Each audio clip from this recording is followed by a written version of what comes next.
चैतन्य शिक्षा अमृत श्री श्रील भक्ति विनोद ठाकुर द्वारा विरचित। तृतीय वृष्टि। मुख्य विधि या वैदिक भक्ति का साधारण विचार। प्रथम धारा। वैदिक भक्ति का लक्षण। आर्थिक और पारमार्थिक धर्म। शास्त्रीय विधि से जो धर्म उत्पन्न होता है उसे वैद धर्म कहते हैं। वैद धर्म दो प्रकार का है, आर्थिक और पारमार्थिक। आर्थिक धर्म को त्रैवर्गिक वैद धर्म और पारमार्थिक धर्म को अपवर्गिक वैद धर्म भी कहते हैं। धर्म, अर्थ और काम, ये तीन वर्ग जिस धर्म के द्वारा पाए जाते हैं उसे त्रैवर्गिक धर्म कहते हैं। इससे केवल शरीर, मन, समाज और न्याय पर जीवन की उन्नति होती है तथा परलोक में स्वर्ग सुख लाभ होता है। स्वर्ग सुख अनित्य है, उसे भोगकर पुनः जीव को कर्म क्षेत्र में आना पड़ता है। पहले जिस वर्णाश्रम धर्म का वर्णन किया गया है वह आर्थिक है। धर्म, अर्थ और काम चक्र की भांति आते जाते रहते हैं। इसके द्वारा कर्म जड़ मुक्ति नहीं होती। इस धर्म का उद्देश्य अर्थ होता है, इसलिए इसका नाम आर्थिक है। कर्म के जितने प्रकार के गौण फल हैं वे सभी अर्थ ही हैं। एक प्राप्त अर्थ पुनः कर्म का रूप धारण कर अन्य अर्थ को उत्पन्न करता है। इस प्रकार धर्म और अर्थ की श्रृंखला जहाँ समाप्त हो जाती है उस अंतिम अर्थ का नाम परमार्थ या अपवर्ग है। त्रैवर्गिक धर्म बहुदेवता निष्ठ या भगवान निष्ठ होता है। इस विषय में केवल एक उदाहरण पर्याप्त होगा। विवाह एक कर्म है। विवाह का अर्थ है संतान उत्पत्ति। पुनः संतान उत्पत्ति कर्म का रूप धारण करके पिंडदान रूप अर्थ को उद्देश्य करता है। फिर पिंडदान कर्म का रूप होकर पितृलोगों की तृप्ति रूप अर्थ को उत्पन्न करता है। पितृलोक तृप्त होने पर वे संतान के मंगल रूप अर्थ को देते हैं। संतान का मंगल पुनः कर्म रूप धारण कर दूसरे दूसरे अर्थों को प्रदान करता है। ये समस्त अर्थ अनित्य फल हैं। संतान का सुख और अंत में मोक्ष जन्य शांति तथा ब्रह्म सुख तक धर्म अर्थ की श्रृंखला चली गई है। जिस समय ब्रह्म सुख और भी स्पष्ट होकर परम पुरुष के सेवा सुख के रूप में परिणित हो जाता है उस समय अर्थ श्रृंखला समाप्त हो जाती है और केवल चरम फल रूप परमार्थ की प्राप्ति होती है।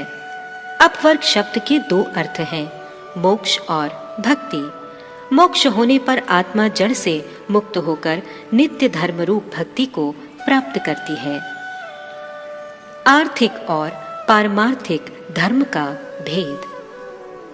जब तक धर्म आचरण का उद्देश्य केवल अर्थ होता है तब तक वह धर्म आर्थिक कहलाता है।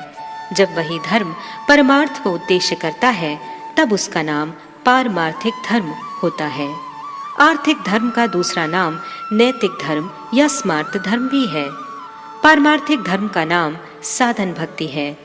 नैतिक या स्मार्त धर्म में जो पूजा, वंदना, संध्या उपासना और भगवत पूजा आदि ईश आराधना देखी जाती है वह पारमार्थिकी नहीं होती, क्योंकि इन नित्य और नैमित्तिक आराधनाओं से साधक के जड़ स्वभाव की पुष्टि होती है अथवा सामाजिक उन्नति होती है।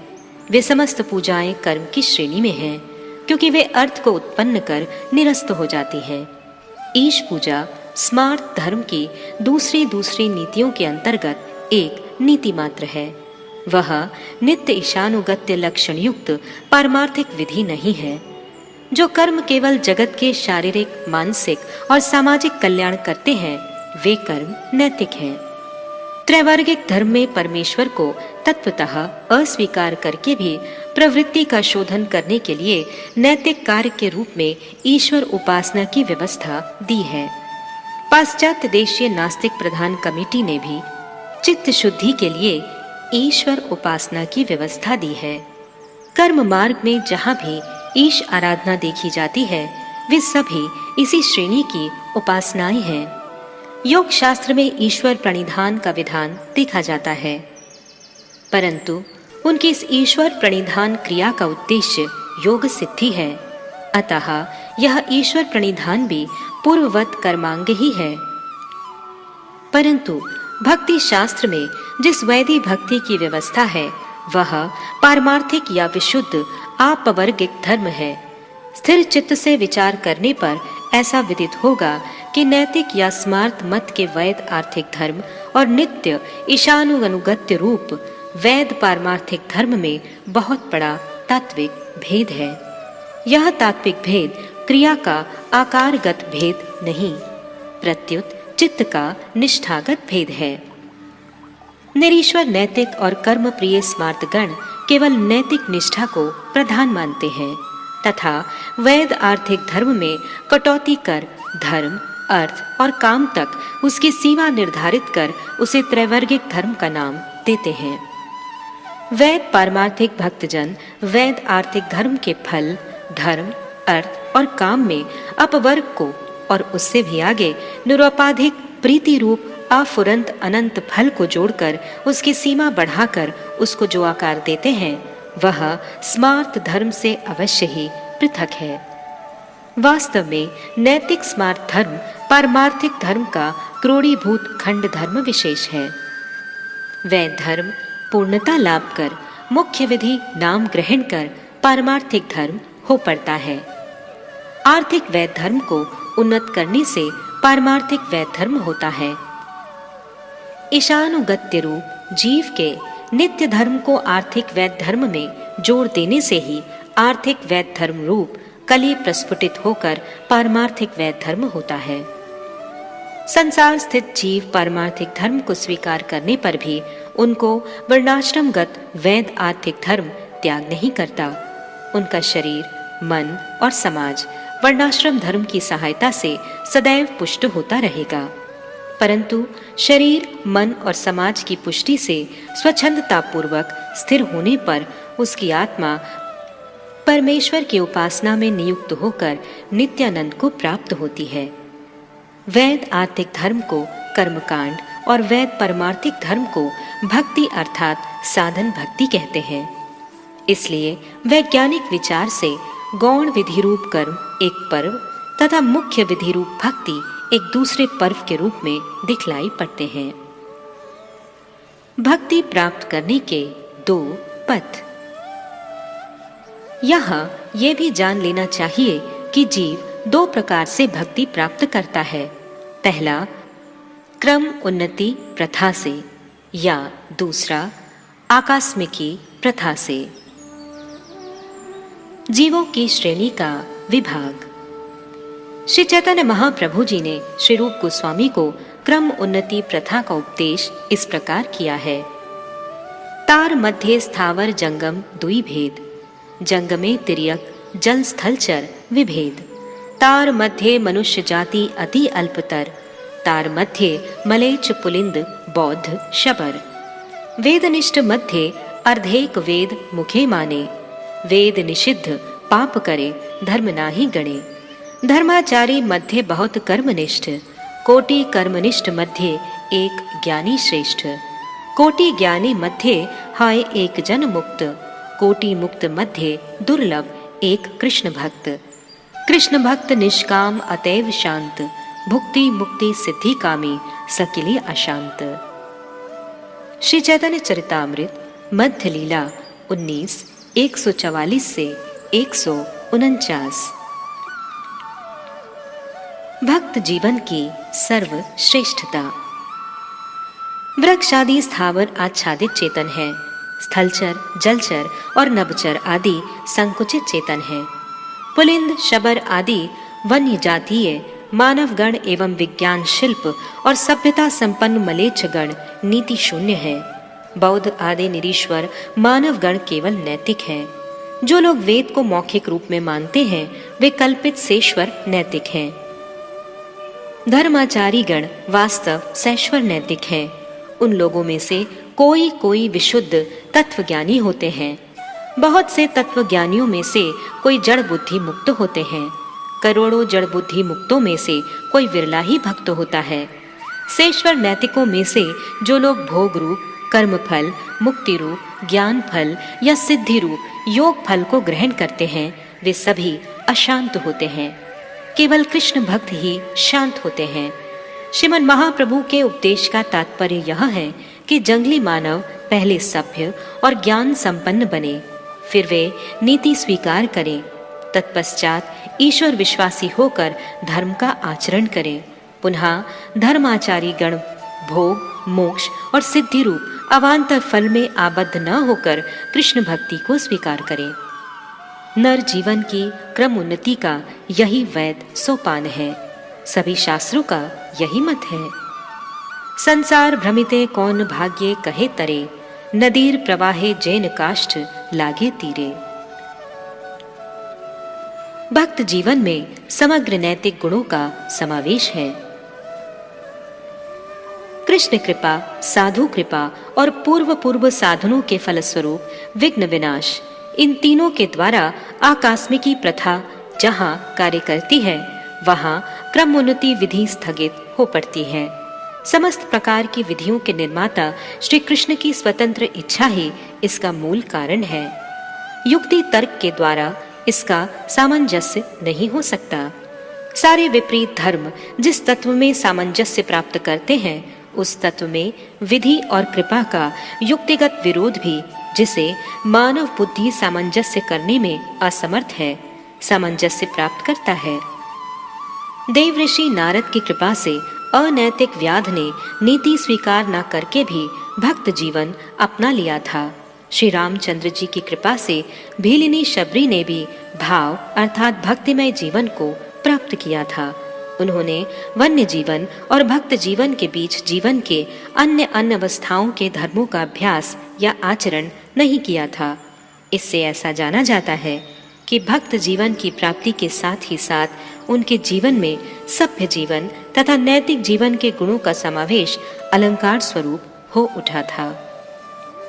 आकस्मिकी प्रथा विरल और अचिंत्य है, अतएव उस पर भरोसा न करके क्रमोन्नति प्रथा का अवलंबन करना ही उचित है। यदि किसी समय सौभाग्य से आकस्मिकी प्रथा स्वयं उपस्थित हो जाए तो अत्यंत उत्तम बात है। क्रम उन्नति पथ। क्रम उन्नति पथ में जीवन का यह कर्तव्य है कि वह जिस किसी भी जीवन में क्यों न अवस्थित हो, उस जीवन से अधिक उच्च जीवन में प्रवेश करने के लिए विशेष प्रयत्न करे। स्वभाव की गति में ऐसा कोई कल्याण का बीज होता है जिससे समय अनुसार जीव की स्वाभाविक रूप से उच्च गति होती रहती है, परंतु इसमें विघ्न बाधाएं भी इतनी अधिक होती हैं कि अधिकांश क्षेत्रों में इच्छित फल की प्राप्ति नहीं होती। इसलिए जो लोग उच्च गति चाहते हैं उनको इन विघ्न बाधाओं के प्रति सदैव जागरूक रहना चाहिए। एक जीवन से दूसरे जीवन में पदार्पण करते समय दो बातों पर विशेष रूप से विचार करना चाहिए। पहली बात यह है कि मैं जिस जीवन में स्थित हूँ उसमें दृढ़ता पूर्वक स्थित रहने के लिए निष्ठा की आवश्यकता है। दूसरी बात यह कि जिस जीवन में मैं दृढ़ रूप से प्रतिष्ठित हो चुका हूँ उससे उच्च जीवन में पदार्पण करने के लिए पूर्व निष्ठा का त्याग करने के लिए एक पैर एक सोपान पर दृढ़ता से जमा कर निचले पैर को निचले सोपान से उठाकर उच्चस्थ सोपान पर रखना होगा। एक सोपानगत निष्ठा का त्याग और दूसरी उच्च सोपानगत निष्ठा की प्राप्ति एक ही समय में होती है। अधिक जल्दबाजी करने से गिरने का डर रहता है, साथ ही अधिक विलंब करने से फल प्राप्ति में विलंब होता है। जीव को जंगली असभ्य जीवन, सभ्य जीवन, केवल नैतिक जीवन, कल्पित सैश्वर नैतिक जीवन, वास्तव सैश्वर नैतिक जीवन और साधन भक्त जीवन, इन सब सोपानों को क्रमोन्नति विधि के अनुसार क्रमशः पार कर प्रेम मंदिर में जाना पड़ता है। किसी सोपान में जल्दबाजी हो जाने पर विघ्न द्वारा नीचे गिरना पड़ता है। किसी सोपान में विलंब होने पर आलस्य आकर उन्नति में बाधा देता है। इसलिए अति शीघ्रता और विलंब दोनों को विघ्न समझकर आवश्यकता के अनुसार यथा योग्य निष्ठा को ग्रहण करके तथा अनुपयुक्त निष्ठा का त्याग कर जीव को क्रमशः ऊपर उठना पड़ेगा। कुछ लोग ऐसा दुख प्रकाश करते हैं कि मुझे कृष्ण भक्ति क्यों नहीं होती। परंतु उनमें कृष्ण भक्ति के सोपान पर चढ़ने के लिए उपयुक्त चेष्टा का अभाव देखा जाता है। वे लोग असभ्य अवस्था, सभ्यता, जड़ विज्ञान, निरीश्वर नीति या सेश्वर नीति, इनमें से किसी एक के प्रति आसक्त होकर वहीं रुक जाते हैं। उन्नति के लिए चेष्टा नहीं करते। किसी एक सोपान में आबद्ध रहने पर या रुक जाने पर ऊपर वाले सोपान पर कैसे चढ़ा जा सकता है, अथवा राजप्रसाद की सबसे ऊपरी मंजिल में कैसे पहुंचा जा सकता है। अनेक वैद भक्त भाव पाने के लिए चेष्टा नहीं करते, फिर भी भाव के अभाव में प्रचुर दुख प्रकाश किया करते हैं। अनेक वर्णाश्रमी लोग वर्ण धर्म की निष्ठा के प्रति इतने आसक्त हो पड़ते हैं कि उन्हें भाव और प्रेम आदि की आवश्यकता प्रतीत ही नहीं होती, और इसलिए वे भाव और प्रेम प्राप्ति की चेष्टा के प्रति सर्वथा उदासीन रहते हैं। इससे उनकी क्रम उन्नति में प्रचुर बाधा होती है। जिन लोगों को सौभाग्यवश श्री चैतन्य शिक्षामृत मिल गया है, उनकी शीघ्रता से उन्नति होती है। ऐसे सौभाग्यवान लोग इसी शूद्र जीवन में ही सामान्य वर्णाश्रम धर्म निष्ठा से ऊपर उठकर निरुपाधिक प्रेम रत्न को सहज ही प्राप्त करते हैं। जो लोग क्रम उन्नति विधि का ठीक ठाक रूप में पालन करते हैं, उनको अधिकांश रूप में जन्मांतर की अपेक्षा नहीं रहती। इसके विपरीत जो लोग मरी हुई मछली की भांति अपनी सत्ता को भाग्य के स्रोत में विसर्जन कर देते हैं, भाग्य से जैसा होगा इस पर भरोसा कर स्वयं चेष्टा रहित हो जाते हैं, वे इस अनंत अथाह और भयंकर भव समुद्र में बहते बहते कभी समुद्र के ज्वार के साथ कुछ दूर आगे जाते हैं और कभी भाटे के साथ पीछे की ओर बह जाते हैं। वे अभिलषित स्थान पर शायद ही कभी पहुंच सके। भक्ति का परिचय। उपरोक्त दोनों प्रकार की भक्ति का जो साधारण लक्षण है, वह वैदिक भक्ति में भी लक्षित होता है। भक्ति का सामान्य लक्षण यह है कि जिससे भक्ति की समृद्धि हो, ऐसी अभिलाषाओं के अतिरिक्त अन्य अन्य प्रकार की अभिलाषाओं से रहित, ज्ञान और कर्मादि द्वारा अनावृत, अनुकूल भाव से किए गए कृष्ण अनुशीलन को ही भक्ति कहते हैं। इसका अर्थ यह है कि अनुशीलन ही भक्ति का स्वरूप है। कर्म मार्ग में वर्णाश्रम धर्म विचार के प्रसंग में जिस ईश्वर अनुशीलन का विवेचन हुआ है, वह नैतिक कार्य के अंतर्गत एक व्यवहार मात्र है, वह भक्ति नहीं है, क्योंकि वहां पर नीति ही प्रभु या प्रधान है और ईश्वर अनुगत्य रूप वृत्ति वहां नीति रूप प्रभु की दासी के रूप में अवस्थित है। ज्ञान मार्ग में जिस ब्रह्म का विचार किया जाएगा, उसका अनुशीलन शुष्क ज्ञानमय होता है। उसमें ज्ञान ही प्रभु और ईशानुगत्य रूप वृत्ति ही दासी स्वरूप है, अतएव वह भक्ति नहीं है। इस प्रकार हम देखते हैं कि एकमात्र भगवत अनुशीलन ही भक्ति है। यह अनुशीलन सर्वदा अनुकूल्य भाव में होना आवश्यक है। अनुशीलन प्रतिकूल्यमय भी हो सकता है, परंतु प्रतिकूल अनुशीलन भक्ति नहीं है। तात्पर्य यह है कि जीवन को भक्ति के अनुकूल करके भक्ति का अनुशीलन करना चाहिए। संसार में वर्तमान जीवों के शरीर संबंध जनित कर्म अनिवार्य है, साथ ही जड़ाजड़ संबंधीय विचारूप ज्ञान भी अनिवार्य है, परंतु ये कर्म और ज्ञान जहाँ भगवत अनुशीलन को आवृत कर देते हैं, वहाँ भक्ति की सत्ता नहीं रहती, बल्कि जहाँ पर ईशानुगत्य रूप वृत्ति कर्म और ज्ञान के ऊपर अपना प्रभुत्व स्थापित करती है, वही भक्ति की सत्ता स्वीकार की जा सकती है। वैदिक भक्ति का लक्षण। वैद भक्तजन भगवत अनुशीलन को ही जीवन का प्रधान कार्य समझेंगे। उन्हें सदैव अनुकूल रूप में भगवत अनुशीलन करना चाहिए। वे किसी भय और द्वेष से प्रेरित होकर उसका अनुशीलन नहीं करेंगे, बल्कि प्रीतिपूर्वक अनुशीलन करेंगे। इसी का नाम अनुकूल्य है। वर्णाश्रम धर्म द्वारा शरीर यात्रा निर्वाह करते समय यह ध्यान रखना चाहिए कि उस धर्म का मूल जो नीति है, वह नीति भगवत अनुशीलन के ऊपर किसी प्रकार का प्रभुत्व न जमाने पावे, बल्कि नैतिक व्यवहार को भगवत अनुशीलन के सेवक रूप में रखेंगे। साथ ही आत्मा जड़ातीत और चिद वस्तु है।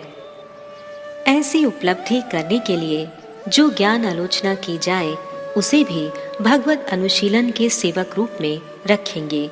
इन विचारों को कभी भी अनुशीलन वृत्ति के ऊपर प्रभुत्व न करने देंगे। संसार में जो भी कर्म करें या जो भी विचार करें, उनके द्वारा भक्ति की उन्नति साधन के अतिरिक्त और कोई दूसरी अभिलाषा न करें। वैद भक्तों का जीवन ऐसे ही होना चाहिए। द्वितीय धारा, भक्ति के अनुशीलन की विधि, भक्ति योग और 5 प्रकार की वैधि भक्ति। वर्णाश्रम धर्म में अवस्थित रहकर जीवन यात्रा का निर्वाह करते हुए श्री कृष्ण के चरण कमलों में चित्त लगाने के लिए वैद भक्त सदैव यत्न करेंगे। इसी को भक्ति योग कहते हैं।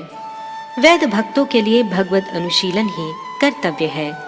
भगवत अनुशीलन 5 प्रकार का होता है। पहला शरीरगत अनुशीलन, दूसरा मनोगत अनुशीलन, तीसरा आत्मगत अनुशीलन, चौथा प्रकृतिगत अनुशीलन और 5वां समाजगत अनुशीलन।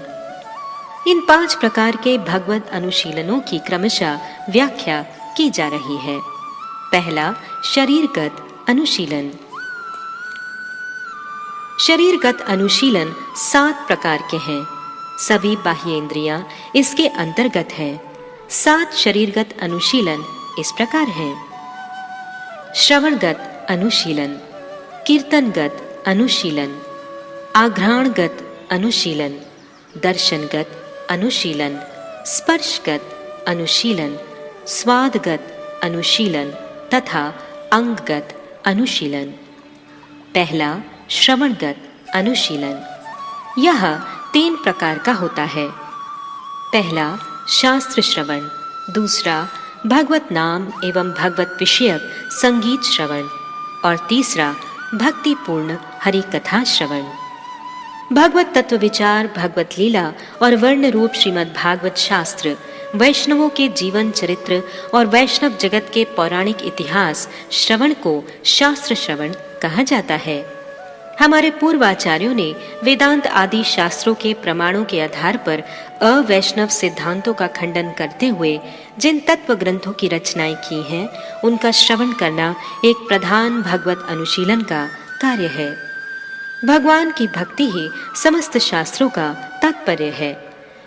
किस शास्त्र का क्या तात्पर्य है, यह निर्णय करने के लिए 6 लिंगों अर्थात लक्षणों का विचार करना चाहिए। ये 6 लिंग हैं: उपक्रम, उपसंहार, अभ्यास, अपूर्वता फल, अर्थवाद और उपपत्ति। इन 6 लिंगों द्वारा निर्दिष्ट हरि भक्ति ही सर्व प्रकार के वैदिक शास्त्रों का तात्पर्य है। जो संगीत केवल श्रवण इंद्रिय तृप्ति हेतु न होकर भगवान की लीला कथाओं से परिपूर्ण हो और भक्ति वृत्ति बढ़ाने वाला हो, ऐसे संगीत वाद्यादि का ही श्रवण करना चाहिए। जो संगीत साधारणतः कर्णेंद्रिय और विषय अभिभूत चित्त के विषय राग की समृद्धि करता है, उसका सदैव परित्याग करना चाहिए। सेवाकालीन गीत वाद्य और वंदना आदि को सुनना चाहिए। दूसरा, कीर्तनगत 5 प्रकार के अनुशीलन। कीर्तनगत अनुशीलन अत्यंत उत्कृष्ट है। पूर्वोक्त विधि के अनुसार शास्त्र कीर्तन, नाम लीला आदि कीर्तन, स्तव पाठ रूप कीर्तन, विज्ञप्ति और जप, ये 5 प्रकार के कीर्तन हैं। नाम लीला आदि कीर्तन भाषण, कथा, व्याख्या और गीत द्वारा होता है। विज्ञप्ति 3 प्रकार की होती है: प्रार्थनामयी, दैन्य बोधिका और लालसामयी। मंत्र के अत्यंत लघु उच्चारण का नाम जप है। तीसरा, आघ्राणगत अनुशीलन। भगवान को अर्पित पुष्प, तुलसी, चंदन, धूप, माल्य और कर्पूर आदि गंध द्रव्यों को सूंघकर घ्राणेंद्रिय द्वारा भगवत अनुशीलन करना चाहिए। अनिवेदित गंध को सूंघने से केवल मात्र तुच्छ इंद्रियों का विषय राग वर्धित होता है। इसका यत्न पूर्वक परित्याग करना चाहिए। चौथा, दर्शनगत अनुशीलन। श्री मूर्ति का दर्शन, उनकी कृपा दृष्टि लाभ, भगवत भक्त का दर्शन, भगवत तीर्थों का दर्शन, भगवान का मंदिर दर्शन, यात्रा, लीला अभिनय आदि दर्शन, भगवत तत्व का स्फुरण कराने वाले चित्रों का दर्शनगत अनुशीलन करना कर्तव्य है। दर्श इंद्रिय की वृत्ति जीव को बहिर्मुख रूपादि दर्शन द्वारा विस्मय विषय कूप में फेंक देती है, इसलिए इसका सावधानी से परित्याग करना चाहिए। संसार में जो कुछ भी देखा जाए उसमें भागवत संबंध मिश्रित कर लेना चाहिए। 5वां, स्पर्शगत अनुशीलन। त्वचा द्वारा स्पर्श किया जाता है। वैद भक्तों का यह कर्तव्य है कि वे बहिर्मुख शरीर या पदार्थों का स्पर्श ना करें, बल्कि सेवा के समय भगवत मूर्ति स्पर्श का आनंद प्राप्त करें। उन्हें भगवत भक्तों के स्पर्श और आलिंगन द्वारा अनिर्वचनीय सुख प्राप्त करना चाहिए। स्पर्शेंद्रिय प्रबल होती है, उससे असत्संग, स्त्री संग आदि पाप होने की सर्वदा संभावना रहती है।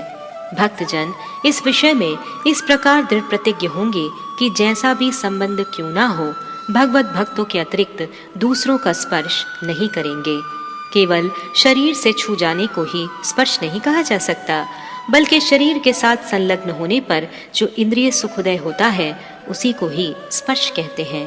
केवल स्पर्श इंद्रिय के संबंध में ही नहीं, सभी इंद्रियों के कार्यों के संबंध में यही नियम स्मरण रखना कर्तव्य है। 6, स्वादगत अनुशीलन। स्वादगत अनुशीलन 2 प्रकार के हैं, प्रसाद आस्वादन और श्री चरणामृत आस्वादन। भक्तजन भगवान के प्रसाद के अतिरिक्त और कुछ भी आस्वादन नहीं करेंगे। भगवान को बिना समर्पण किए हुए पदार्थों का भोजपान करने से क्रमशः बहिर्मुखता प्रबल होती है। भगवान का प्रसाद और भगवत भक्त का प्रसाद ये दोनों ही आस्वादन योग्य हैं तथा भक्ति वृत्ति को पुष्ट करने वाले हैं। 7वां, अंगगत अनुशीलन। अंगगत अनुशीलन 12 प्रकार के हैं। तांडव, दंडवत प्रणाम, अभ्युत्थान, अनुव्रज्या, अधिष्ठान स्थानों में गमन, परिक्रमा, गुरु और वैष्णवों की सेवा, श्री मूर्ति की सेवा, अर्चन, भगवत भाव मिश्रित पुण्य जल में स्नान, वैष्णव चिन्ह धारण और हरि नाम अक्षर धारण। तांडव का अर्थ नृत्य है। साष्टांग दंडवत प्रणाम द्वारा नति करना उचित है। श्री विग्रह या भगवत भक्तों को देखते ही उठकर सम्मान करने का नाम अभ्युत्थान है। पीछे पीछे चलने का नाम अनुव्रज्या है। श्री मंदिर, भगवत तीर्थ, वैष्णव स्थान आदि अधिष्ठान स्थान कहलाते हैं। ऐसे पवित्र स्थानों में गमन करना चाहिए। विभिन्न प्रकार के उपकरणों के द्वारा भगवान की पूजा को अर्चन कहते हैं। भगवत भाव मिश्रित गंगा और यमुना आदि में स्नान करना चाहिए। आचार्य प्रदत्त तिलक माला आदि वैष्णव चिन्हों को धारण तथा शरीर पर चंदन द्वारा हरिनाम अक्षर को अंकित करना चाहिए। इस प्रकार नाना प्रकार के शरीरगत भगवत अनुशीलन वेद भक्तों के कर्तव्य के रूप में निर्धारित किए गए हैं। बद्ध जीव शरीरी है, अतएव जब तक शरीर रहे तब तक यह ध्यान रखना चाहिए कि इस शरीर से ऐसे कर्म ना किए जाएं जिससे जीव की बहिर्मुखता बढ़े तथा शरीर के लिए आवश्यक जितने भी कार्य किए जाएं वे सभी भगवत भाव मिश्रित हों। भगवत भाव मिश्रित कार्यों से भगवत अनुशीलन पुष्ट होता है। 2, मनोगत अनुशीलन। शरीरगत सभी आलोचनाओं में मन की क्रिया होती है, परंतु मन की कुछ क्रियाएं ऐसी भी हैं जो शरीर पर व्यक्त नहीं भी हो सकती हैं। इन विशेष क्रियाओं को मनोगत क्रिया कहते हैं। स्मृति, चिंता, चित्त की नम्रता, भाव, जिज्ञासा और ज्ञान संग्रह, इनको शुद्ध मनोगत कार्य स्थिर करके मनोगत अनुशीलन को 5 भागों में विभक्त किया गया है। पहला स्मृति, दूसरा ध्यान, तीसरा शरणापत्ति, चौथा दास्य और 5वां जिज्ञासा। पहला स्मृति। स्मृति 2 प्रकार की होती है, नाम स्मृति और मंत्र स्मृति। तुलसी माला पर संख्या के साथ जो हरिनाम किया जाता है उसे नाम स्मृति कहते हैं। उंगलियों पर गिनकर जो मंत्र स्मरण किया जाता है उसे मंत्र स्मृति कहते हैं। दूसरा, ध्यान। स्मृति और ध्यान में यह अंतर है कि स्मृति में नाम, मंत्र, रूप, गुण और लीला कभी कभी उदय होते हैं, परंतु ध्यान में रूप, गुण और लीला का सुष्ठु रूप से चिंतन वह करता है। ध्यान को अधिक समय तक रखने का नाम धारणा है। जब ध्यान प्रगाढ़ रूप में होने लगता है तब उसे निधिध्यासन कहते हैं। अतएव धारणा और निधिध्यासन ध्यान की ही क्रोडीभूत क्रियाएं हैं। तीसरा, शरणापत्ति। शरणापत्ति भी मनोगत कार्य विशेष है। सब प्रकार के धर्म अधर्मों का विसर्जन कर भगवान के शरणागत होना एक विशेष भक्ति है।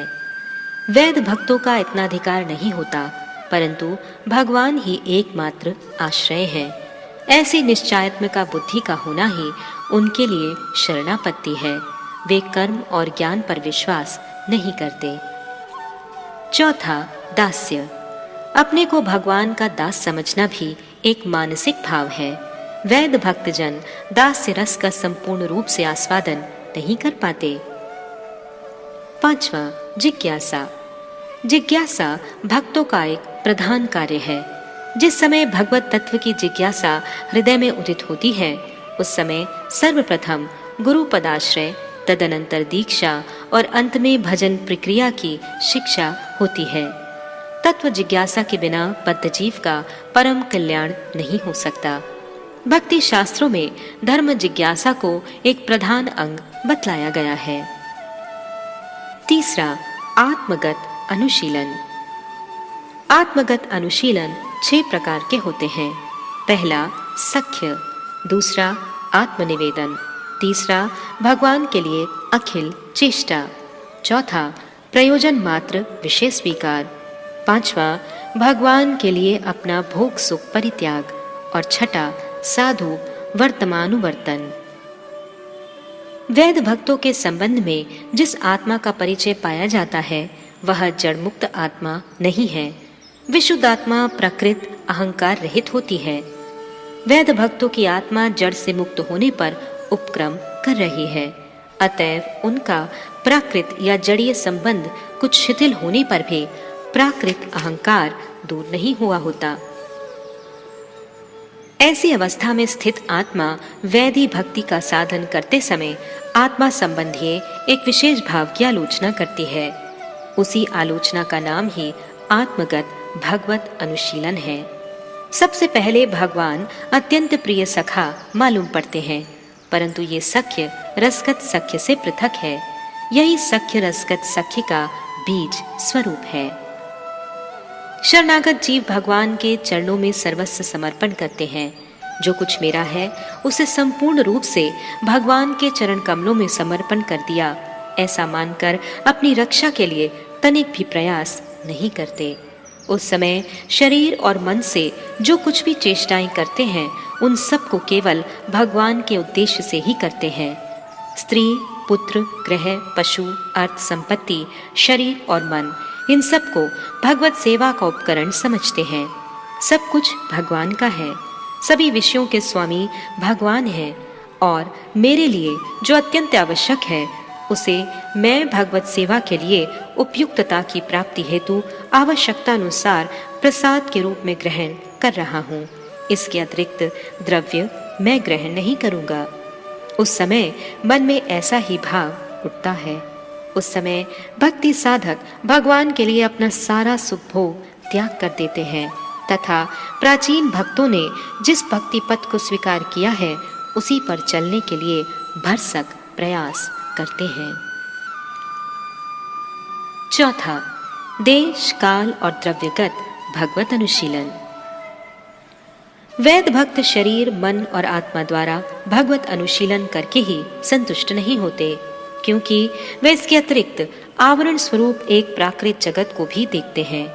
वे ऐसा कहते हैं कि मेरा यह शरीर और इसमें स्थित मन तथा आत्मा इस जगत के एक अत्यंत शूद्र अंश है। संपूर्ण जगत मेरे प्रभु का गुणगान करे। मैं अपने बाहर चारों ओर जो असीम काल, असीम देश और वस्तु स्वरूप जिन नाना प्रकार के द्रव्यों को देख रहा हूँ, वह सब कुछ मेरे प्रभु की पूजा की सामग्री हो जाए। प्रभु मेरे सामने सर्वत्र नृत्य करें और विश्व की हर वस्तु उनकी उपासना में नियुक्त हो। इस भावना से आर्द्र होकर वे देश, काल और द्रव्यगत भगवत अनुशीलन में प्रवृत्त होते हैं। प्रकृतिगत अनुशीलन 3 प्रकार के हैं। पहला देशगत अनुशीलन, दूसरा कालगत अनुशीलन और तीसरा द्रव्यगत अनुशीलन। पहला देशगत अनुशीलन। वैष्णव तीर्थों में भ्रमण, भगवत धिष्ठान आदि स्थानों में गमन। वैष्णव स्थानों, उनके ग्रह, भजन स्थल और उनकी समाधि आदि स्थल के दर्शनों के लिए गमन, ये 3 प्रकार के देशगत अनुशीलन हैं। द्वारका, पुरुषोत्तम, कांची, मथुरा मंडल, श्री नवद्वीप मंडल आदि वैष्णव तीर्थ हैं। इन स्थानों में भगवान की जो लीलाएं सुनी जाती हैं, उनके प्रति श्रद्धालु होकर इन तीर्थों में भ्रमण करना चाहिए अथवा उनमें से किसी तीर्थ में वास करना चाहिए।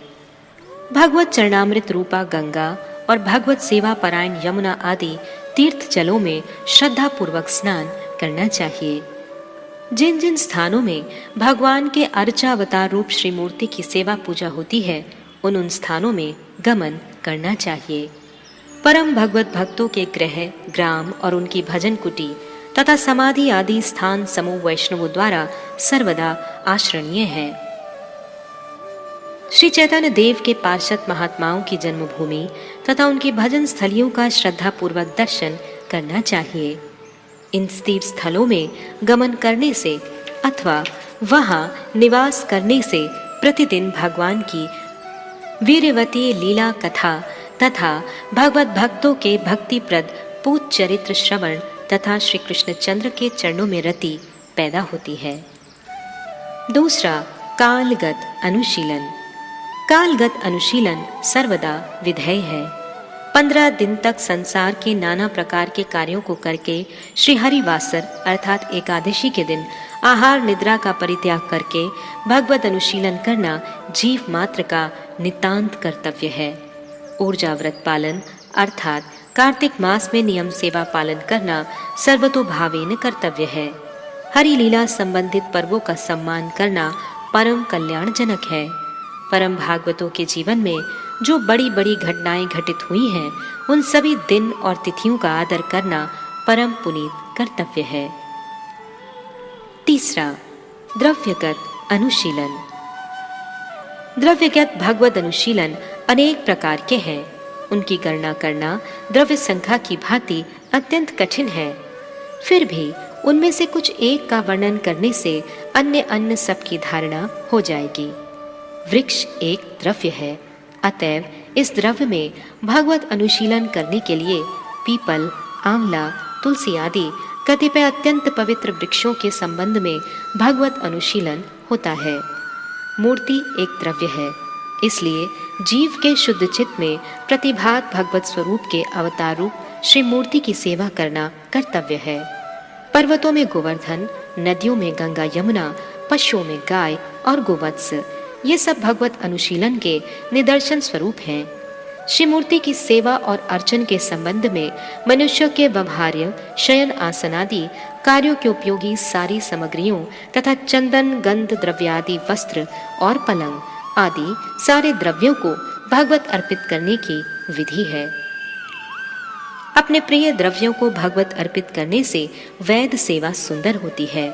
श्री मूर्तियां 8 प्रकार की होती हैं। पांचवा समाजगत अनुशीलन।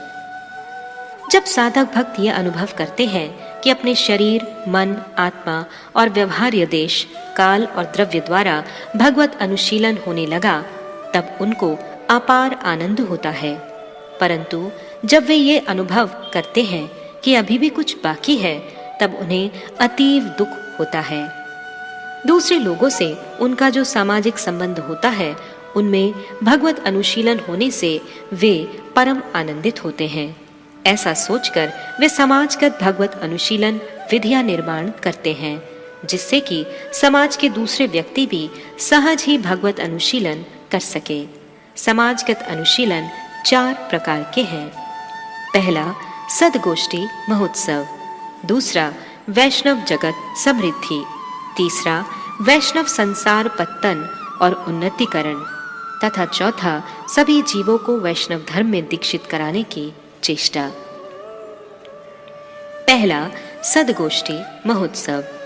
जो लोग भगवान के भक्त हैं उनके साथ रहना, मिलना जुलना, उनके साथ महाप्रसाद भोजन, हरि कथा और हरि संकीर्तन आदि नाना प्रकार के शुद्ध आनंदजनक कार्यों के द्वारा महोत्सव आदि करना चाहिए। उनमें भी जो मधुर रस के संबंध में चतुर हों, उनके साथ श्रीमद् भागवत आदि रस ग्रंथियों के अर्थ का आस्वादन करना चाहिए। सदगोष्ठी के संबंध में दो बातों को अच्छी तरह से समझ लेना चाहिए, जिससे कहीं किसी प्रकार से वैषम अपराध न हो जाए। इस विषय में श्री चैतन्य महाप्रभु जी ने हमें सदा सर्वदा सावधान रहने की आज्ञा दी है।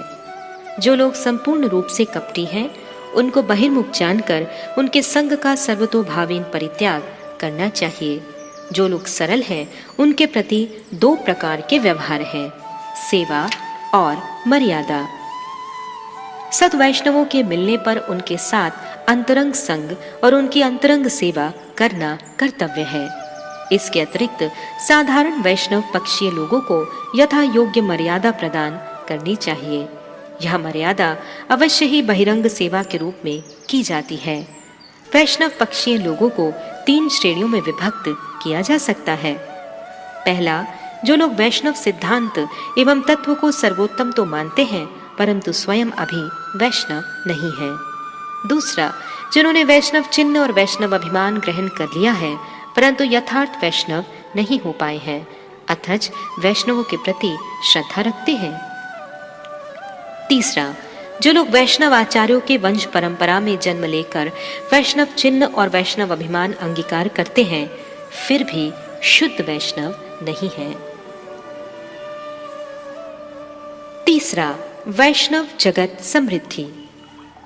जिन लोगों की कृष्ण भक्ति जितनी ही अधिक निर्मल और प्रगाढ़ है और दूसरों में शक्ति संचार करने में जितना अधिक सामर्थ्य है, वे उतने ही अधिक प्रकृत वैष्णव हैं।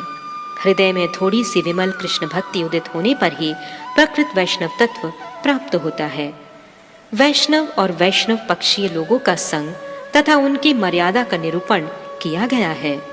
अतएव अवैष्णव को वैष्णव मानकर उनको वैष्णव उचित मर्यादा प्रदान करने अथवा उनका संग करने से भक्ति क्षीण होती है। इसलिए वैष्णव चिन्हधारी तथा वैष्णव अभिमानकारियों में निम्नलिखित व्यक्तियों का संग अवश्य ही परित्याग करना चाहिए। गौण विधि में मानव मात्र को सम्मान देने का जो उल्लेख है, उसके अनुसार सबको यथासाध्य संतुष्ट रखने की चेष्टा करनी चाहिए, परंतु उनको भक्त गोष्ठी में नहीं लेना चाहिए। जो संयोगी वैष्णव वर्तमान हैं, उनमें से भी यदि कोई शुद्ध भक्त हो जाए तो वे भी शुद्ध वैष्णवों के संग के योग्य पात्र हो सकते हैं। कपट वैष्णव। जो लोग केवल धूर्तता पूर्वक दूसरों को ठगने के लिए वैष्णव चिन्ह धारण करते हैं, या जो लोग वैष्णवों में केवल अभेदवाद का प्रवेश कराने के लिए अपने को वैष्णव आचार्यों के अनुगत बतलाते हैं, या अर्थ अथवा प्रतिष्ठा के लोभ से या किसी प्रकार के भोग के लोभ से जो लोग अपने को वैष्णव पक्षीय बतलाते हैं, इन तीनों प्रकार के लोगों से सदैव दूर रहना चाहिए। बहिर्मुख संसार तथा वैष्णव संसार। स्वजातीय आशय स्निग्ध सदगोष्ठी के अतिरिक्त अन्यत्र रसालाप नहीं करना चाहिए। वैष्णव जगत की समृद्धि के संबंध में भगवत भक्तों को छोड़कर दूसरों का संग नहीं करना चाहिए। पत्नी को वैष्णव धर्म में दीक्षित कराकर उसे जहां तक हो सके वैष्णव तत्व की शिक्षा देनी चाहिए। बड़े सौभाग्य से वैष्णवी पत्नी मिलती है। वैष्णवी पत्नी के साथ वैष्णव संसार समृद्ध करने से बहिर्मुख प्रवृत्ति की आलोचना नहीं होती। इस वैष्णव संसार में जो संतानें पैदा हों, उनको भगवान का दास समझना चाहिए। भगवान के दासों की संख्या बढ़ाकर आनंद लाभ करना चाहिए। बहिर्मुख संसार और वैष्णव संसार में केवल एक निष्ठा का भेद है। बाहर से दोनों संसार एक ही समान दिखते हैं। बहिर्मुख लोग भी विवाह करते हैं, अर्थ संग्रह करते हैं, गृह निर्माण करते हैं, घर बार करते हैं, न्याय का नाम करके समस्त कार्य करते हैं तथा संतान आदि पैदा करते हैं, परंतु उनकी निष्ठा ऐसी होती है कि इन कार्यों से वे जगत की सुख समृद्धि करेंगे अथवा जगत में स्वयं भी सुख भोग करेंगे। वैष्णवगण उन्हीं की तरह कार्यों को तो करते हैं, परंतु उन कार्यों का फल स्वयं भोग नहीं करते, बल्कि जो कुछ करते हैं भगवान की सेवा के लिए ही करते हैं। अंत में वैष्णवगण संतोष लाभ करते हैं, किंतु बहिर्मुख व्यक्ति उच्च अभिलाष या भोग मोक्ष की स्पृहा से उत्पन्न काम क्रोध आदि के वशीभूत होकर दिन रात अशांत रहते हैं। वैद भक्तजन वैष्णव संसार की स्थापना करके उसके द्वारा भक्ति की आलोचना समृद्ध करने के लिए उस वैष्णव संसार की उन्नति का प्रयास करते हैं। जीवों पर दया वैष्णवों का स्वभाव है। सब जीवों पर दया करना वैष्णवों का एक प्रधान गुण है। वैष्णवगण बड़ी लगन से सभी जीवों को वैष्णव बनाने के लिए नाना प्रकार के उपायों का सृजन करते हैं। वैष्णवगण परमेश्वर के प्रति प्रेम, विशुद्ध भगवत भक्तों के प्रति मित्रता और कनिष्ठ अधिकारी तथा बहिर्मुख व्यक्तियों के प्रति कृपा करते हैं।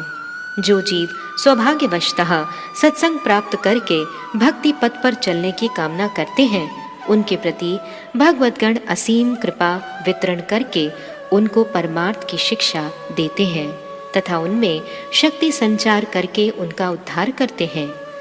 बहुत से दुर्भागे लोग तर्क के बल पर किसी भी प्रकार से आत्मोन्नति स्वीकार नहीं करते। ऐसे दुर्भागे लोगों की उपेक्षा करना ही वांछनीय है। तृतीय धारा अनर्थ विचार। भक्ति प्रतिकूल निषिद्धाचार परित्यज्य। पूर्वोक्त 5 प्रकार के भगवत अनुशीलन ही वैद भक्तों के लिए कर्तव्य कर्म है। उनका अनुष्ठान करने के लिए कुछ निषिद्धाचार हैं जिनका परित्याग करना आवश्यक है। निषिद्धाचार 10 प्रकार के हैं। बहिर्मुख जनसंग, अनुबंध, महारंभादि का उद्यम, अनेक ग्रंथों का कलाभ्यास और व्याख्यावाद, कार्पण्य, शोक आदि के वशीभूत होना, अन्य देवताओं की अवज्ञा, प्राणियों को उद्वेग देना, सेवा अपराध और नाम अपराध, और भगवान की निंदा और भागवत की निंदा का अनुमोदन अथवा इस विषय में सहायक बनना। पहला, बहिर्मुख जनसंग। बहिर्मुख जन 6 प्रकार के होते हैं। पहले, नीति रहित और ईश्वर विश्वास रहित व्यक्ति। दूसरा, नैतिक परंतु ईश्वर विश्वास रहित व्यक्ति। तीसरा, सेश्वर नैतिक जो ईश्वर को नीति के अधीन मानते हैं। चौथा, मिथ्याचारी व दाम्भिक जैसे बड़ाल व्रतिक, बक व्रतिक आदि व्यक्ति। पांचवा, निर्विशेषवादी और छठा, बहु ईश्वरवादी। पहला, नीतिहीन निरीश्वर व्यक्ति। जो लोग नीति और ईश्वर को नहीं मानते वे विकर्म और अकर्मों में संलग्न रहते हैं। नीति न मानने से उच्छृंखलता अवश्यंभावी है। इंद्रिय सुख और स्वार्थ के लिए नीति रहित निरीश्वर व्यक्ति जगत का बहुत ही अहित करते हैं। कोई कोई नीति को स्वीकार तो करते हैं परंतु ईश्वर को स्वीकार नहीं करते। वे अपने पक्ष के समर्थन में ऐसा कहते हैं कि ईश्वर विश्वास रहित नीति सर्वदा भयशून्य और कर्तव्यपूर्ण होती है। जिस नीति का प्रधान अंग ईश्वर के प्रति कृतज्ञता होती है उससे वे सर्वथा अनिभिज्ञ होते हैं। दूसरा, नैतिक निरीश्वर व्यक्ति। ईश्वर को नहीं मानने से समस्त प्रकार के नैतिक विधान अकर्मण्य हो जाते हैं। इसे प्रत्यक्ष देखा और अनुभव किया जा सकता है। निरीश्वर नैतिक व्यक्ति अपने स्वार्थ की पूर्ति के लिए नीति का बलिदान तक करने के लिए सर्वदा तत्पर रहते हैं। उनके चरित्र की समीक्षा करने पर उनके उक्त मत की अकर्मण्यता परिलक्षित होती है। जहाँ उनके स्वार्थ में व्याघात होता है वहाँ वे नीति को उठाकर ताक में रख देते हैं। इस श्रेणी के लोगों को निरीश्वर कर्मी कहा जा सकता है।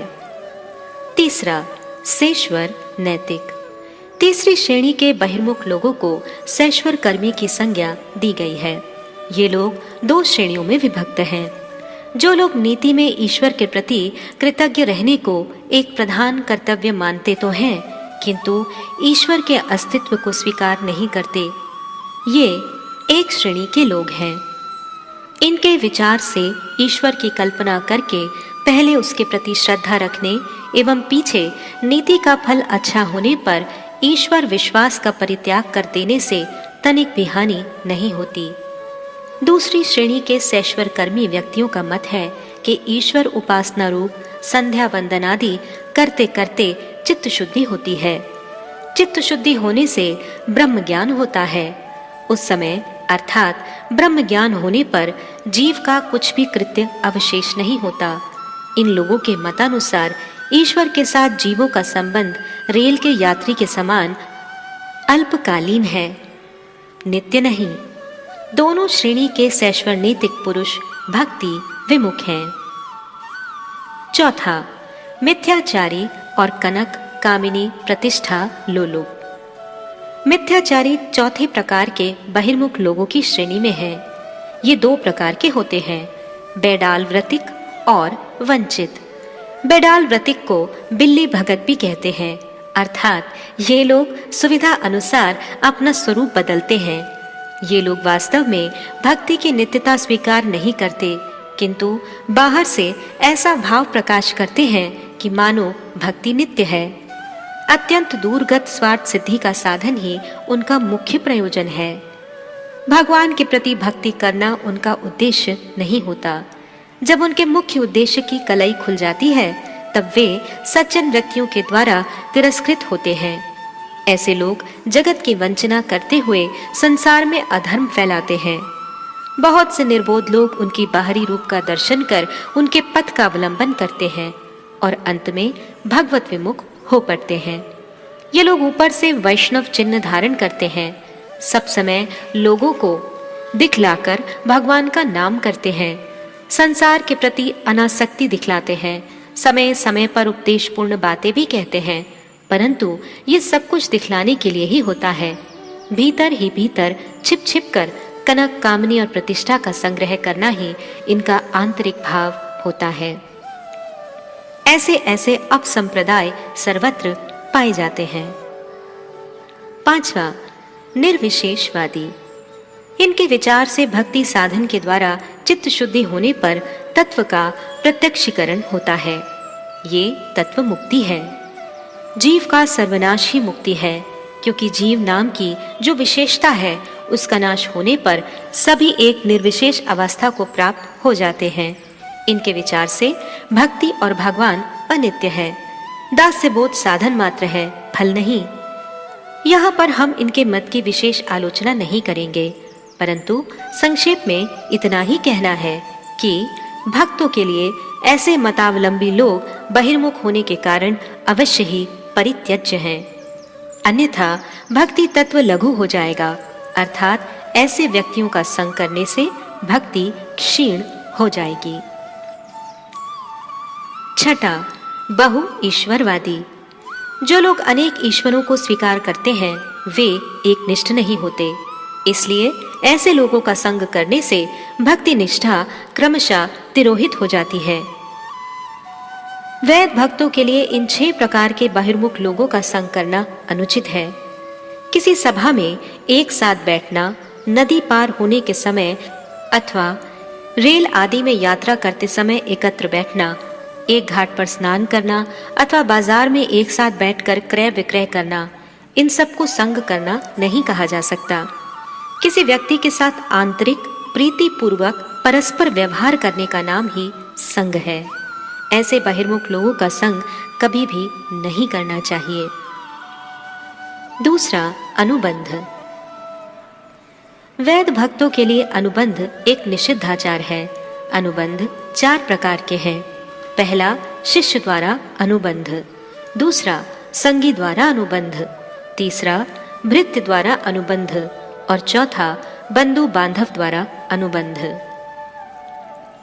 धन, जन और प्रतिष्ठा के लिए अनधिकारी व्यक्तियों को शिष्य करने से संप्रदाय में बखेड़ा खड़ा हो जाता है।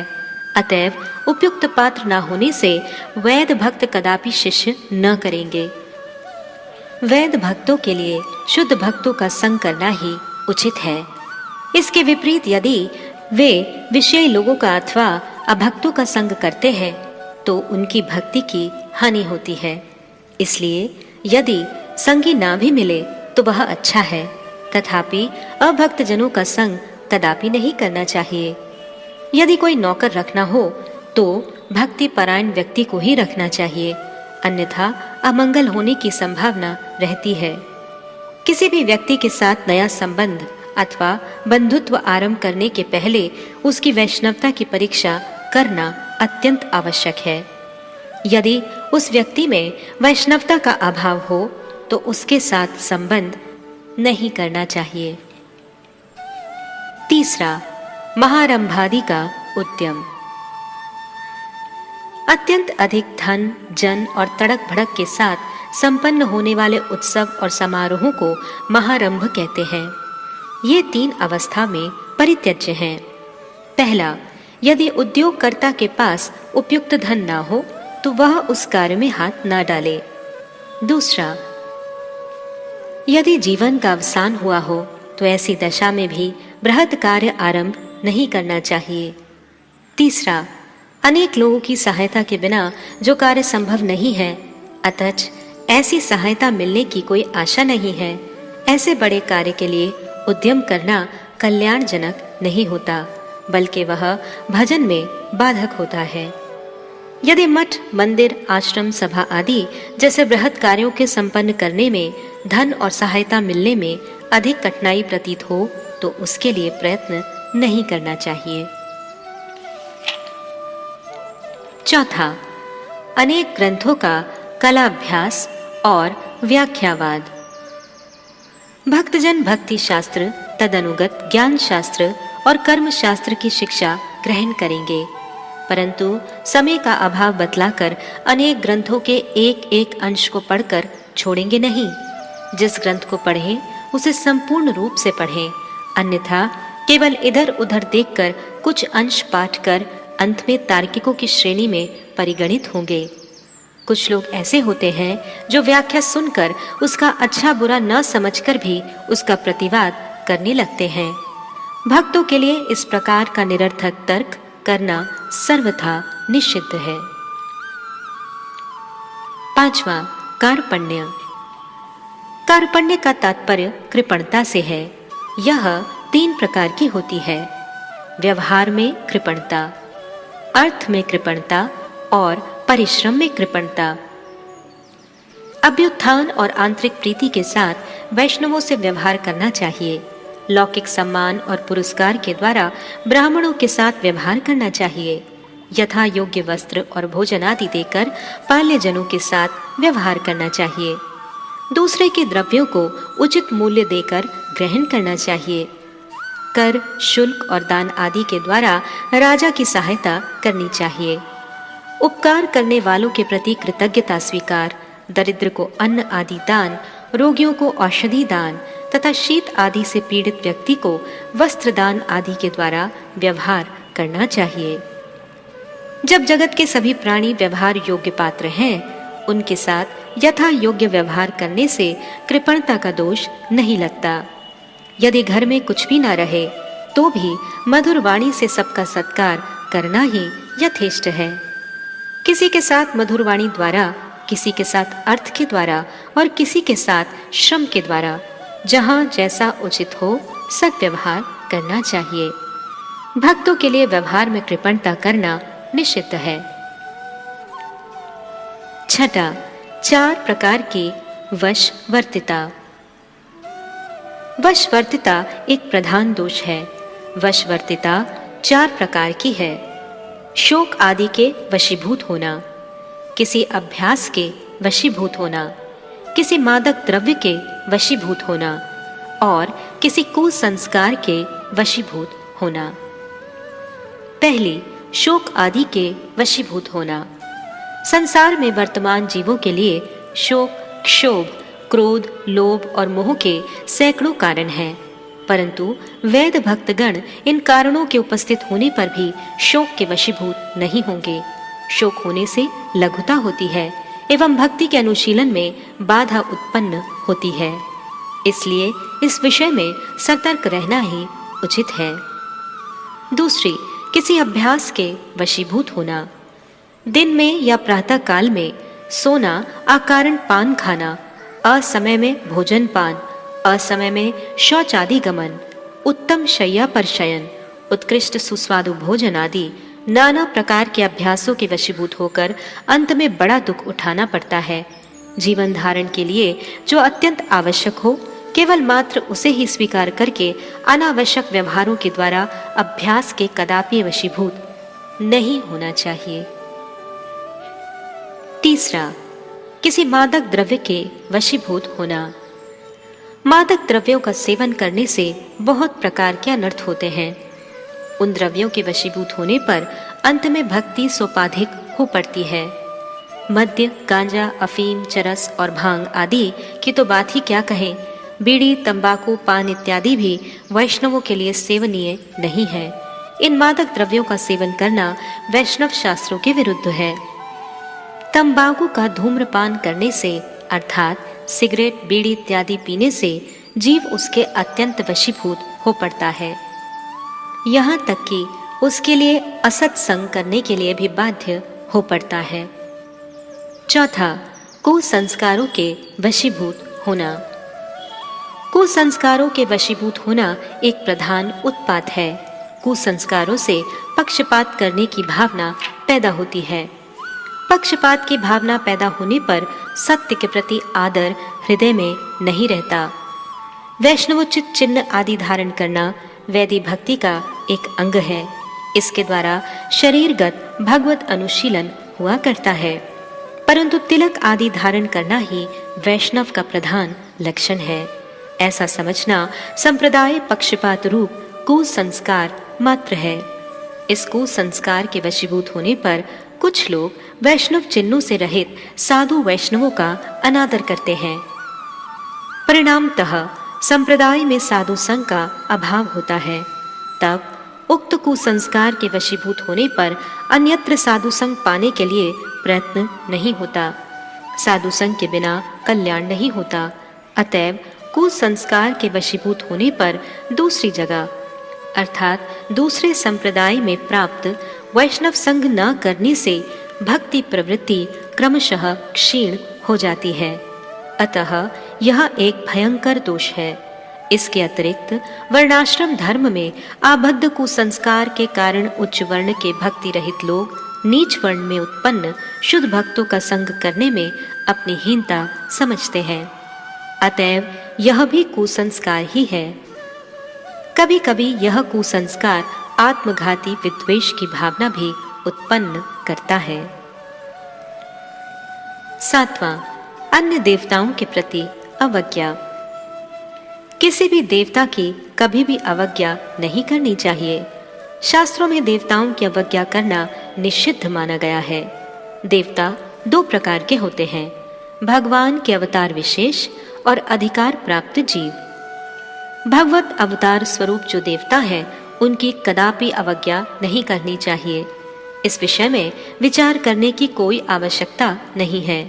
जो जीव जगत के शासन और पालन करने में भगवान की शक्ति पाकर देवता कोटि में परिगणित हैं, उनकी समशीला भजंती वे। इस न्याय के अनुसार असंख्य जीवगण पूजा करते हैं। वैष्णवगण विद्वेष पूर्वक उनकी कभी अवज्ञा नहीं करेंगे। उनकी यथा योग्य पूजा करके उनसे कृष्ण भक्ति की भिक्षा मांगनी चाहिए। किसी जीव की भी अवज्ञा नहीं करनी चाहिए। विभिन्न देशों में देवोपासना के जो लिंग अर्थात मूर्ति या अन्य धार्मिक चिन्ह पूजित होते हैं, उनका सम्मान करना चाहिए। उन धार्मिक मान्यता युक्त लिंगों के माध्यम से निम्न अधिकारी जीव भक्ति की शिक्षा ग्रहण करते हैं। अतः उन लिंगों की अवज्ञा करने से उन निम्न अधिकारियों की निष्ठा को ठेस पहुंचती है। साथ ही हृदय में अहंकार की वृद्धि भी होती है। अकिंचन बुद्धि नष्ट हो जाती है।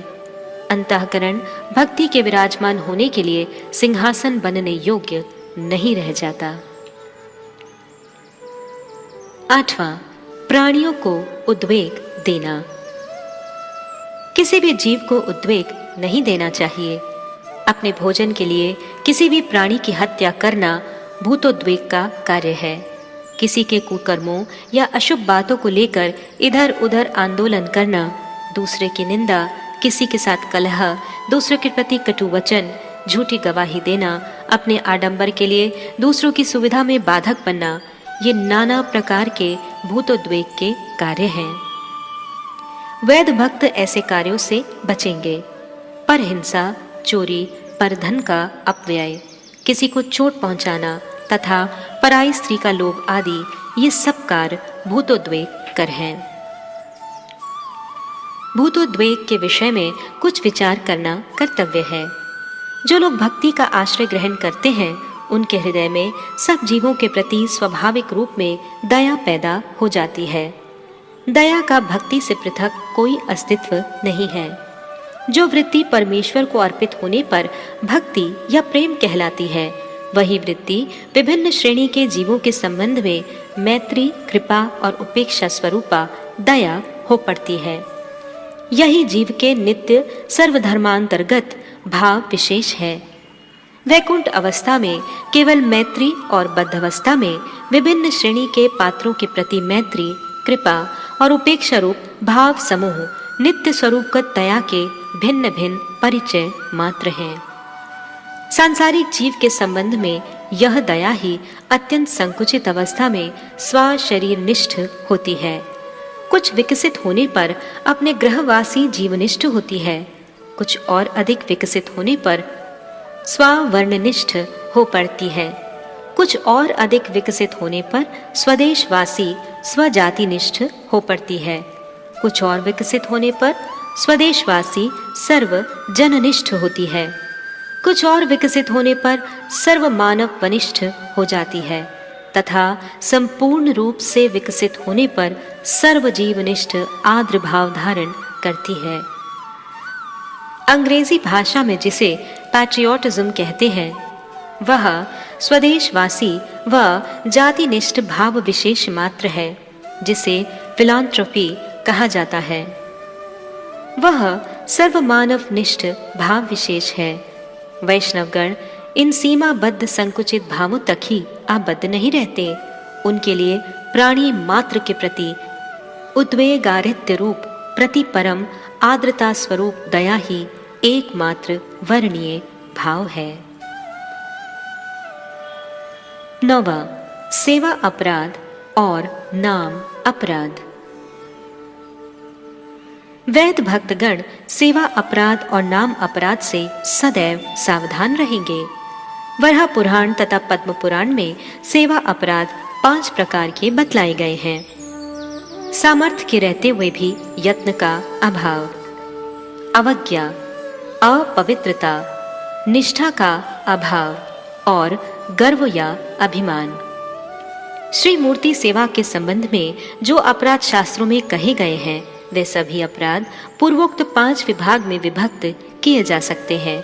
सभी अपराधों का विस्तार पूर्वक वर्णन करना संभव नहीं है।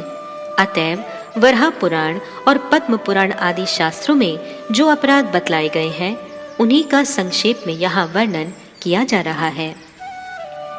पहला, सामर्थ्य के रहते हुए भी यत्न का अभाव। अर्थ के रहते हुए भी श्री मूर्ति से संबंधित नियमित उत्सव आदि न करना, सामर्थ्य के रहते हुए भी गौणोपचार के द्वारा सेवा निर्वाह करना, जिस काल में जो द्रव्य या फलादि प्राप्त हो उसे यत्न पूर्वक भगवान को निवेदन नहीं करना, भगवान की स्तव स्तुति, वंदना, दंडवत प्रणाम आदि न करना, प्रदीप को बिना जलाए भगवान के मंदिर में प्रवेश करना, ये सभी कार्य सामर्थ्य युक्त होते हुए भी यत्न नहीं करने से होते हैं। दूसरा, अवज्ञा। यानारोहण या पादुका धारण कर पूजा गृह में जाना, श्री मूर्ति के सामने प्रणाम नहीं करना, एक हाथ द्वारा प्रणाम, अंगुलियों से भगवान की मूर्ति को दिखलाना, श्री मूर्ति के सामने प्रदक्षिणा, श्री मूर्ति के आगे पांव फैलाना, पर्यंक बंधन में बैठकर स्तव पाठ करना, श्री मूर्ति के सामने शयन, भोजन आदि शारीरिक कर्म करना, जोर जोर से बातें करना या चिल्लाना, परस्पर वार्तालाप करना, विषयांतर की चिंता करते हुए रोदन करना, कलह अथवा विवाद करना, दूसरे व्यक्तियों की आलोचना करना, अधोवायु त्याग करना, लाए हुए वस्तु का अग्रभाग दूसरे को देकर अवशिष्ट भगवान को निवेदन करना, श्री मूर्ति की ओर पीठ करके बैठना, श्री मूर्ति के सामने अन्य व्यक्ति को प्रणाम करना, अकाल में श्री मूर्ति का दर्शन अर्थात उपयुक्त अवसर को छोड़कर दूसरे समय अकाल है। ये सभी कार्य सेवा संबंधी अवज्ञा के अंतर्गत हैं। तीसरा, अपवित्रता। उच्चिष्ट लिप्त या अपवित्र शरीर होकर भगवान के मंदिर में प्रवेश करना, पशु लोम युक्त अर्थात कंबल आदि वस्त्रों को पहनकर श्री मूर्ति की सेवा करना, पूजा के समय थूकना, सेवा के समय अन्य विषय की चिंता आदि नाना प्रकार की अपवित्रताओं का शास्त्रों में वर्णन किया गया है। चौथा, निष्ठा का अभाव। भगवत सेवा के पूर्व जल ग्रहण करना, भगवान को अनिवेदित द्रव्यों को ग्रहण करना, श्री मूर्ति और उसकी सेवा आदि का नित्य दर्शन न करना, अपनी प्रिय वस्तु और कालोचित स्वादिष्ट फलादि द्रव्य भगवान को अर्पण न करना, हरिवासर एकादशी या भगवान के जन्म दिवस आदि का पालन न करना, ये सभी कार्य निष्ठा अभाव के अंतर्गत हैं। पांचवा, गर्व या अभिमान।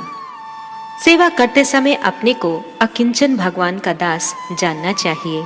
ऐसा ना कर अपनी प्रशंसा आप ही करना या अपने को श्रेष्ठ पूजक मानकर अभिमान करना सेवाकालीन गर्व है। अनेक सामग्री द्वारा और आडंबर के साथ श्री मूर्ति की सेवा कर अपनी महानता समझना भी गर्व है। इन 5 प्रकार के सेवा अपराधों से सावधान रहकर श्री मूर्ति की सेवा करनी चाहिए। विग्रह प्रतिष्ठाता, पुजारी और साधारण भक्तों पर ये सभी सेवा अपराध यथा योग्य लागू होते हैं। भजन में उन्नति चाहने वाले साधकों को सेवा अपराध और नाम अपराधों से अवश्य बचना चाहिए। नाम अपराध 10 प्रकार के हैं। साधु निंदा, शिव आदि देवताओं के प्रति स्वतंत्र ईश्वर ज्ञान, गुरु अवज्ञा, वेद शास्त्र और तद अनुगत शास्त्रों की निंदा, हरिनाम की महिमा को प्रशंसा मात्र समझना, प्रकारांतर से हरिनाम की अर्थ कल्पना, हरिनाम के बल पर पाप प्रवृत्ति, अन्य शुभ कार्यों के साथ हरिनाम की तुलना, श्रद्धा रहित व्यक्ति को हरिनाम उपदेश और नाम महात्म श्रवण करके भी हरिनाम में रुचि न होना। पहली, साधु निंदा। नैतिक धर्मशास्त्र में पर निंदा मात्र को ही दोष बतलाया गया है, तथापि तात्विक धर्मशास्त्र अर्थात भक्ति शास्त्र में दोष तारतम्य विचार पूर्वक साधु निंदा को प्रधान अपराध माना गया है। जिनकी साधु निंदा करने की प्रवृत्ति है, उनकी साधु संग के अभाव में भक्ति वृत्ति की उन्नति नहीं होती। जिस प्रकार कृष्ण पक्ष का चंद्र दिन प्रतिदिन क्षय को प्राप्त होता है, उसी प्रकार साधु निंदा से साधुकों के हृदय स्थित भक्ति वृत्ति का क्रमशः क्षय होता रहता है। वर्णाश्रम धर्म का उत्तम रूप से अनुष्ठान करने पर भी सत्संग के अभाव और साधु निंदा रूपी अपराध के द्वारा भक्ति वृत्ति का लोप हो जाता है। प्रायः देखा जाता है कि वैष्णव निंदा रूपी अपराध से वर्णाश्रम आचार निष्ठ व्यक्ति क्रमशः अधपतित होकर निरीश्वर नैतिक और अंत में नीति विहीन होकर पशु की तरह जीवन व्यतीत करने लगता है। अतएव साधु निंदा का सर्वदा परित्याग करना चाहिए। दूसरा, शिव आदि देवताओं के प्रति स्वतंत्र ईश्वर ज्ञान। जो व्यक्ति शिवादि देवताओं को स्वतंत्र देवता समझते हैं और भगवान को उनसे पृथक मानते हैं, वे बहु ईश्वरवादी हैं। निष्ठा शून्य होने के कारण ऐसे व्यक्ति भक्त नहीं कहा जा सकते। वास्तव में परमेश्वर एक ही है। यही तत्वज्ञान है। तत्वज्ञान शून्य व्यक्ति अज्ञानी है, अतएव वे अपराधी हैं। शिव आदि देवताओं के नाम हरि नाम से पृथक नहीं है, अतएव शिव आदि देवताओं को या तो भगवत अवतार विशेष जानना चाहिए अथवा भगवत भक्त जानना चाहिए। यह ऐसा प्रतिवाद किया जा सकता है कि शिव ही परम पुरुष हैं और विष्णु उनके अवतार हैं, अतएव शिव नाम में निष्ठा रखते हुए विष्णु नाम को स्वतंत्र नहीं समझना चाहिए। ये सभी वाद प्रतिवाद सांप्रदायिक तर्क मात्र हैं, अंत में उनसे कोई लाभ नहीं होगा। एकमात्र परमेश्वर के भजन की ही आवश्यकता है। हरि नाम में निष्ठा होना आवश्यक है, क्योंकि निर्गुण तत्व ही चरम तत्व है। सत्व, रज और तम गुण विशिष्ट सभी देवताओं को भगवत अवतार जानकर उनके प्रति असूया रहित होकर एकमात्र निर्गुण एवं विशुद्ध सत्व गुणाधिष्ठित हरि का ही भजन करना चाहिए। वेद शास्त्र और तद अनुगत शास्त्रों के बतलाए गए पथ को छोड़कर दूसरी कल्पना करने से उत्पात होने की ही संभावना है।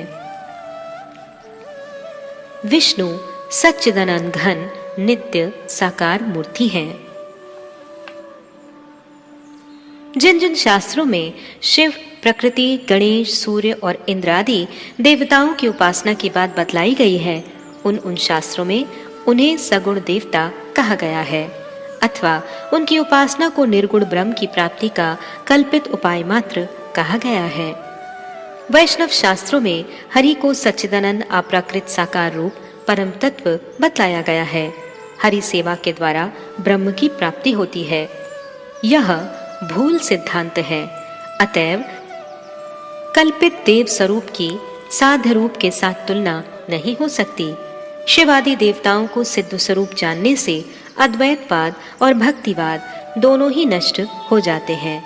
अतएव शास्त्र अनुसार देवताओं को भगवत भक्त या गुणावतार मानना ही बुद्धिमान व्यक्ति का कर्तव्य है। ऐसा नहीं करने से नित्य सिद्ध स्वरूप के प्रति अपराध होगा। तीसरा, गुरु अवज्ञा। गुरु अवज्ञा एक अपराध है। जब तक साधक की गुरु में अचला श्रद्धा नहीं होती, तब तक उनके उपदेशों में संपूर्ण विश्वास नहीं होगा। विश्वास न होने से भजन क्रिया आदि नहीं हो सकती। अतएव दीक्षा गुरु और शिक्षा गुरु सबके प्रति अटल श्रद्धा करनी चाहिए। महद अतिक्रम करने की प्रवृत्ति जिनमें प्रबल होती है, गुरु अवज्ञा रूपी अपराध के कारण परम तत्व में उनकी निष्ठा उत्पन्न नहीं होती। चौथा, वेद और तद अनुगत शास्त्रों की निंदा। ऋग, साम, यजु और अथर्व ये चारों वेद तथा तद अनुगत सभी पुराण, महाभारत, 20 धर्मशास्त्र और पंचरात्र आदि सभी सात्विक तन्मात्र ही हरि नाम की महिमा और हरि भक्ति के महात्म का कीर्तन करते हैं। ये सभी शास्त्र यथार्थ शास्त्र हैं। उनकी निंदा करने से कदापि भक्ति में उन्नति नहीं होती। उन सभी शास्त्रों का अनादर कर जो व्यक्ति हरि भक्ति का कोई नया पथ आविष्कार करते हैं, वे क्रमशः जगत के लिए उत्पात स्वरूप हो पड़ते हैं। नए नए सेश्वर मत समूह ही इसके उदाहरण हैं। दत्तात्रेय, बुद्ध, ब्राह्म्य, थियोसफिस्ट आदि मतों की आलोचना करने से ये बात स्पष्ट होती है। इसका मूल तात्पर्य यह है कि साध्य वस्तु का साधनोपाय सर्वत्र एक ही प्रकार का होता है।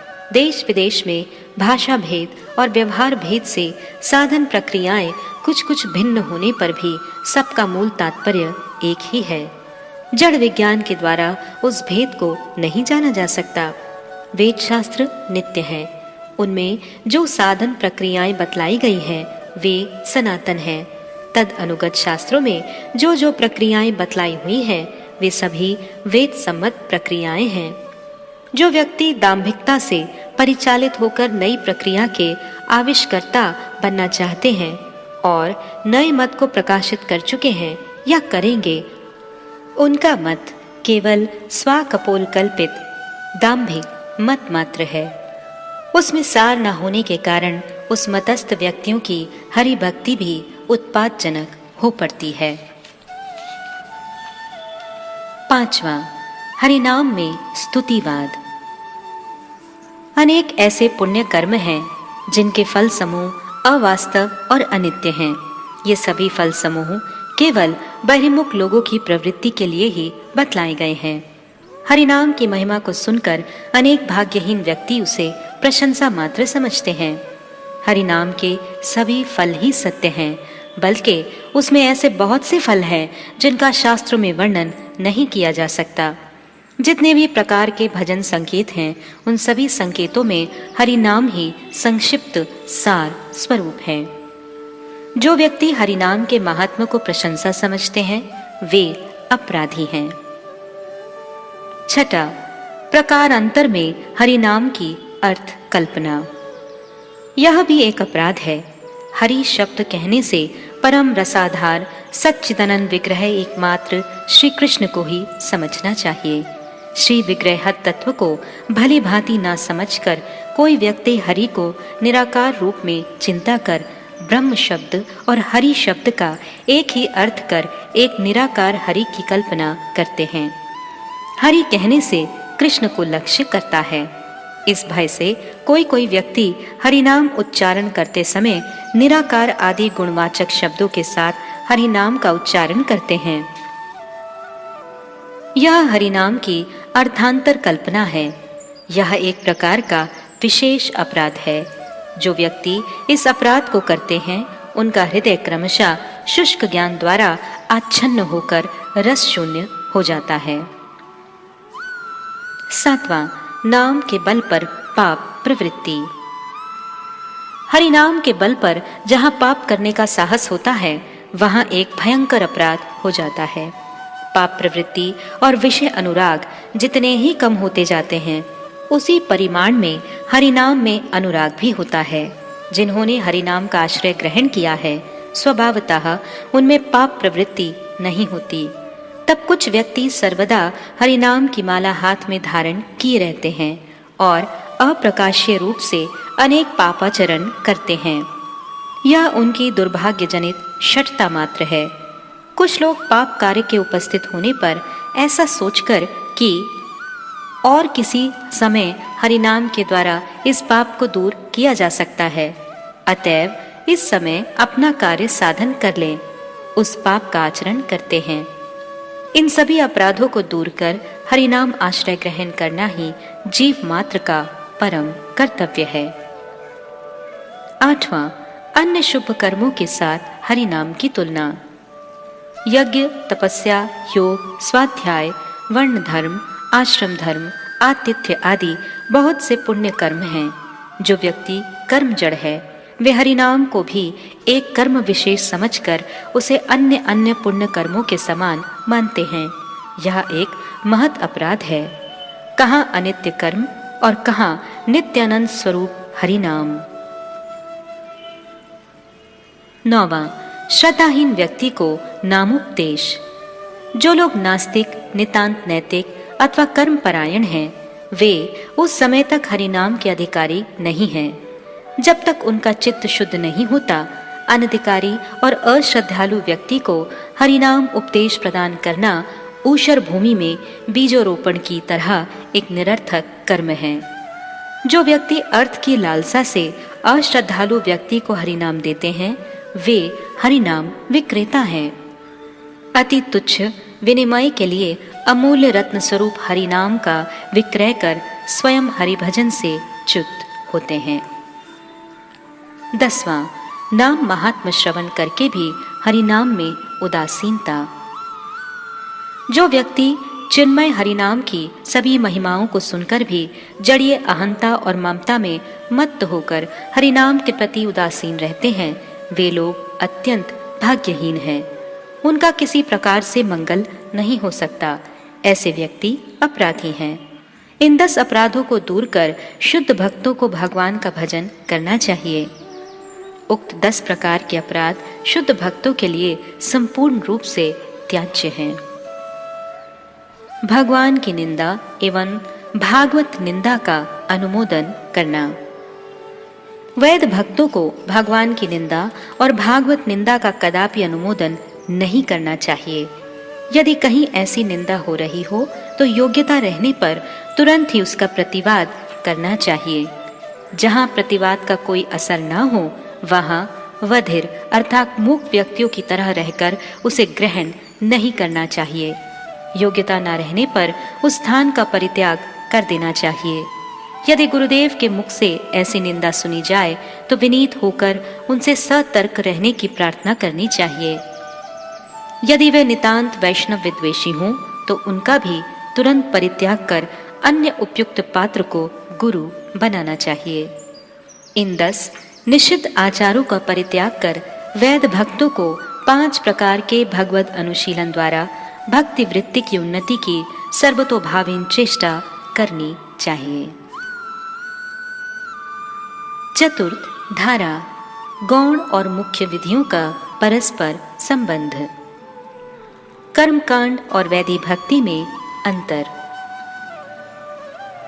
स्वधर्म रूप कर्मकांड और वैद शुद्ध भक्ति में क्या अंतर है? अच्छी तरह विचार करने पर यह देखा जाता है कि दोनों में विपुल भेद है।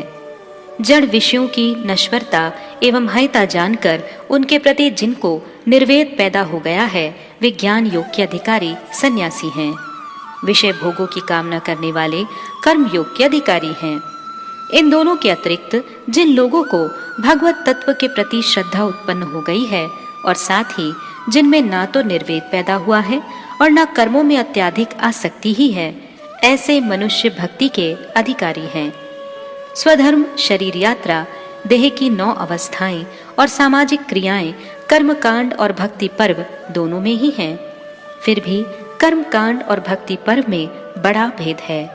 कर्मकांड में अनेकानेक ईश्वर पूजा, इंद्रिय प्रीति रूप काम, लौकिक जड़ीय सम्मान, किसी न किसी रूप में जीव हिंसा, जन्मानुसार वर्ण व्यवस्था के प्रति सम्मान आदि भक्ति विरोधी बहुत सी बातें हैं। वैद भक्त जीवन में एकमात्र विष्णु की सेवा, अप्राकृत विषय में प्रीति, वृत्त लक्षण सिद्ध ब्राह्मण, वैष्णव सेवा और सभी प्राणियों के प्रति दयारूप अहिंसा, ये कुछ लक्षण प्रबल होते हैं। वर्णाश्रम धर्म और वैदिक भक्ति में संबंध। यहाँ विवेचनीय विषय यह है कि पहले जिस वर्णाश्रम धर्म का उल्लेख किया गया है उसके साथ वैदिक भक्ति का संबंध क्या है। प्रश्न यह है कि क्या वर्णाश्रम धर्म को छोड़कर वैदिक भक्ति का आश्रय ग्रहण करना पड़ता है अथवा वर्णाश्रम धर्म का पालन करते हुए ही भक्ति का आचरण करने के लिए वैदिक भक्ति मार्ग ग्रहण करना पड़ता है।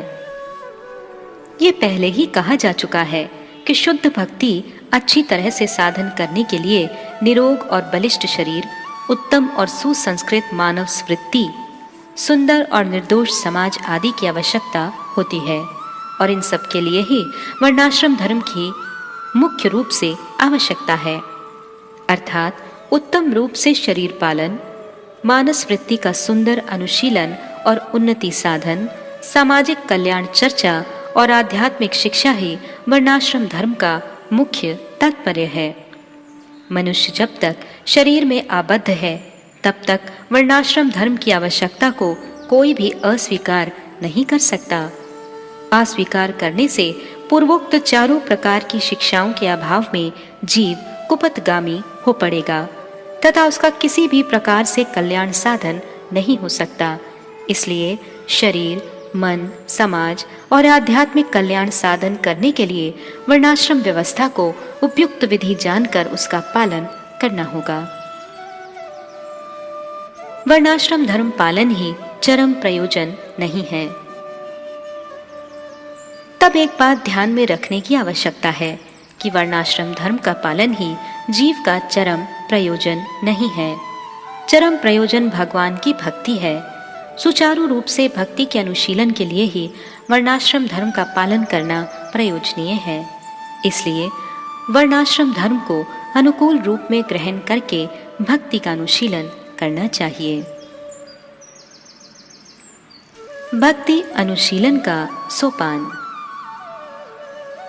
अब विचारणीय विषय यह है कि वर्णाश्रम धर्म जिस प्रकार दीर्घसूत्री कार्य है उसका ठीक ठीक पालन करने पर भक्ति का अनुशीलन करने के लिए अवकाश मिल भी सकता है या नहीं। साथ ही जहाँ वर्णाश्रम धर्म और भक्ति में परस्पर विरोध उपस्थित हो, वहाँ क्या करना चाहिए? सबसे पहले कहना यह है कि शरीर, मन, समाज और आध्यात्मिक सत्ता की रक्षा और पुष्टि नहीं करने पर अधिकतर उच्च चेष्टा जो भक्ति है, उसकी पुष्टि और रक्षा कैसे हो सकती है? अति शीघ्र मृत्यु हो जाने पर, मानसिक विकृति आदि रोग उपस्थित होने अथवा सामाजिक विप्लव के साथ अपरिहार्य कुसंग या दुराचार उपस्थित होने पर या अप्राकृत शिक्षा नहीं मिलने पर भक्ति के अंकुर, श्रद्धा को भी हृदय में अंकुरित होने का सुअवसर कैसे प्राप्त हो सकता है? पक्षांतर में यदि वर्णाश्रम धर्म का परित्याग कर स्वेच्छाचार ग्रहण किया जाए तो हमारी शारीरिक और मानसिक चेष्टाएं स्वेच्छाचार में ही घोरतर रूप में प्रवृत्त हो पड़ेंगी और जीव को सदैव दुराचार में ही निमग्न कर देंगी। साथ ही जीव के हृदय में भक्ति का किसी प्रकार का लक्षण भी उदित नहीं होगा। अतएव वर्णाश्रम धर्म के किंचित दीर्घ सूत्री होने पर भी उसे भक्ति साधन के अनुकूल रूप में स्वीकार करना कर्तव्य है। वैदिक भक्ति का अनुशीलन करने पर कुछ ही दिनों में क्रमशः उसकी दीर्घ सूत्रिका दूर हो जाएगी। धीरे धीरे उसके अंग समूह भक्ति के अंगों के रूप में बदल जाएंगे। सबसे पहले वर्णाश्रम धर्म का भलीभांति सुंदर रूप से पालन करते हुए श्री चैतन्य महाप्रभु द्वारा बतलाई गई 5 प्रकार के अर्थात पंचविधा भक्ति का यथाशक्ति अनुशीलन करना चाहिए। उक्त धर्म के जो भी अंग भक्ति के प्रतिकूल हों, उनका क्रम से त्याग करना चाहिए। अंत में वर्णाश्रम धर्म शुद्ध और भक्तिमय होकर वैष्णव जीवन का अभिन्न अंग बन जाएगा तथा साधन भक्ति के सेवक रूप में अवस्थित रहेगा। फिर उसका भक्ति के साथ कोई विरोध नहीं रहता, दोनों ही साथ साथ अविरोध चलते हैं। भक्ति का अनुशीलन करने से एक और ब्राह्मण जीवन अकिंचनत्व प्राप्त कर भक्ति द्वारा पवित्र हुए शूद्र जीवन की पारमार्थिक समता स्वीकार करेगा। दूसरी ओर शूद्र जीवन भी भगवत दास्य और भगवत दास्य भाव द्वारा उज्जवल होकर अकिंचनी भूत विप्र जीवन की समता को प्राप्त करेगा। उस समय वैष्णव भातृभाव की पवित्रता चारों वर्णों के जीवन को इतना उज्जवल बना देगी कि वह प्रारंभिक वैकुंठ जीवन जैसा प्रतीत होगा। देहात्म बुद्धि से उत्पन्न अभिमान दूर होने पर ही जीवन मात्र में समदर्शन संभव है। वर्णाश्रम धर्म और वैदिक भक्ति। जिस प्रकार वर्णाश्रम धर्म रूप सैश्वर नैतिक जीवन के उदय होने पर निरीश्वर नैतिक जीवन उसी में विलीन होकर निर्दोष रूप में परिणति प्राप्त करता है, उसी प्रकार सैश्वर नैतिक जीवन भी वैदिक भक्ति के उदय होने पर वैद भक्त के जीवन में अपने पूर्व दोषों से रहित होकर एक अपूर्व परिणति को प्राप्त हो जाता है। पहले वर्णाश्रम धर्मों का ईश्वर भजन भी दूसरी नीतियों की समश्रेणी में रहता है, अर्थात उसकी दृष्टि में ईश्वर उपासना और दूसरी नीतियों का मूल्य एक समान होता है। परंतु जब वह वैद भक्त जीवन में उपस्थित होता है, तब वह ईश्वर उपासना को जीव के सारे कर्तव्यों से, सारी नीतियों से श्रेष्ठ समझने लगता है। वह वर्णाश्रम धर्मगत अन्य सारे कर्तव्यों और नीतियों को ईश भजन की दास दासियां मानने लगता है। पहले यह परिवर्तन अत्यंत साधारण रूप में दिखलाई पड़ता है, परंतु जिस समय यह निष्ठा प्रबल होती है, उस समय वह जीवन को एक परम उत्कृष्ट आकार प्रदान करती है। वर्णाश्रम धर्मों के जीवन और वैद भक्त के जीवन में एक अद्भुत अंतर परिलक्षित होता है। मनुष्य मात्र ही भक्ति के अधिकारी हैं। शास्त्रों के अनुसार मानव मात्र ही भक्ति के अधिकारी है। भक्ति ही जीव का सहज धर्म है, इसलिए प्रत्येक जीव को ही भक्ति पाने के लिए प्रयत्न करना चाहिए। इसके द्वारा यह भी स्वीकृत हुआ कि चारों वर्णों और चारों आश्रमों में स्थित सभी लोगों का भक्ति में अधिकार है। इतना ही नहीं, चारों आश्रमों और वर्णों के बहिर्भूत अंत्यज भी मनुष्य की श्रेणी में होने के कारण भक्ति के अधिकारी हैं। अंत्यजगण भक्ति के अधिकारी हैं, यह सत्य है, परंतु उन्हें भक्ति प्राप्त करने के लिए उतनी सुविधा और सुयोग नहीं है जितना वर्णाश्रमी को प्राप्त है। उनका जन्म, संग, कर्म और स्वभाव ये सब इतना अवैध होता है कि उनका जीवन सदा जड़ासक्त पशु जीवन के समान ही है। उदर पूर्ति के विषय में नितांत स्वार्थी, परद्रोही और निर्दयी होते हैं। इसलिए उनके लिए भक्ति पथ थोड़ा यत्न साध्य है। उनका भी भक्ति तत्व में अधिकार है। यह श्री हरिदास ठाकुर, नारद के शिष्य व्याद, यीशु, पल आदि भक्तों के चरित्र की आलोचना से स्पष्ट होता है। परंतु उनके जीवन में ये भी लक्ष्य होता है कि उन्होंने बड़े कष्ट और विघ्न बाधाओं को सहकर भक्ति पथ को ग्रहण किया था, यहाँ तक कि वे अधिक दिनों तक भक्त जीवन की रक्षा करने की सुविधा भी प्राप्त न कर सके। मानव जीवन एक सोपानमय गठन विशेष है। भक्ति में मनुष्य मात्र का अधिकार है, यह ठीक है, परंतु वर्णाश्रमी मनुष्य को भक्ति में पूर्ण अधिकार और सारी सुविधाएं विशेष रूप से प्राप्त हैं। इतना विशेष अधिकार और सुविधाएं विद्यमान रहने पर भी अनेकों वर्णाश्रमियों को बहिर्मुख देखा जाता है। इसका कारण यह है कि मानव जीवन एक सोपानमय भवन है। अंत्यज जीवन ही सबसे निचला सोपान है। निरीश्वर नैतिक जीवन दूसरा सोपान है। सैश्वर नैतिक जीवन तृतीय सोपान है। वैद भक्त जीवन चतुर्थ सोपान और भगवद अनुराग पूर्ण जीवन ही इन सोपानों के ऊपर स्थित सुंदर भवन है। जीव जिस सोपान पर स्थित है उससे ऊपर वाले सोपान पर चढ़ने की प्रवृत्ति ही उसका स्वभाव है। उस स्वभाव के कारण कोई जीव असमय में ही व्यस्त होकर बिना अधिकार अर्जन किए ही एक सोपान से दूसरे सोपान पर चढ़ ना जाए, अर्थात एक सोपान पर भली भांति पैर जमाए बिना ही दूसरे सोपान पर आरोहण ना करने लगे। इसकी रोकथाम या सुव्यवस्था के लिए ही सोपान निष्ठा रूप अधिकार की व्यवस्था की गई है। नियम आग्रह। जिस समय ऊपर के सोपान पर पदार्पण करने का अधिकार उपस्थित होता है उस समय पूर्व निष्ठा का त्याग करना ही कर्तव्य है। उसमें आबद्ध रहने की इच्छा को नियम आग्रह नामक कुसंस्कार कहते हैं। इसी कुसंस्कार के कारण ही अंत्यज लोग निरीश्वर नैतिक जीवन का अनादर करते हैं। निरीश्वर नैतिक जीवन काल्पनिक सैश्वर नीति की अवज्ञा करते हैं। काल्पनिक सैश्वर नीतिक जन सच्चे सैश्वर नीति की अवहेलना करते हैं। वास्तव सैश्वर नैतिक भक्ति की अवज्ञा करते हैं और अंत में वैद भक्त जन भी रागात्मिक भक्ति का अनादर किया करते हैं। इसी कुसंस्कार के कारण ही वर्णाश्रम में स्थित बहुत से लोग वैदी भक्ति का आदर नहीं करते। इससे भक्ति को किसी प्रकार की भी हानि नहीं होती, अपितु अनादर करने वाले व्यक्ति की ही हानि होती है। ऊपर वाले सोपानों के व्यक्ति स्वाभाविक रूप से निचले सोपानों में स्थित जीवों के लिए व्याकुल रहते हैं, परंतु जब तक निम्न सोपान स्थित व्यक्तियों का भाग्य उदय नहीं होता तब तक पूर्व निष्ठा छोड़कर ऊपर वाले सोपान पर आरूढ़ होने की रुचि उनमें उत्पन्न नहीं होती। कर्म और भक्ति।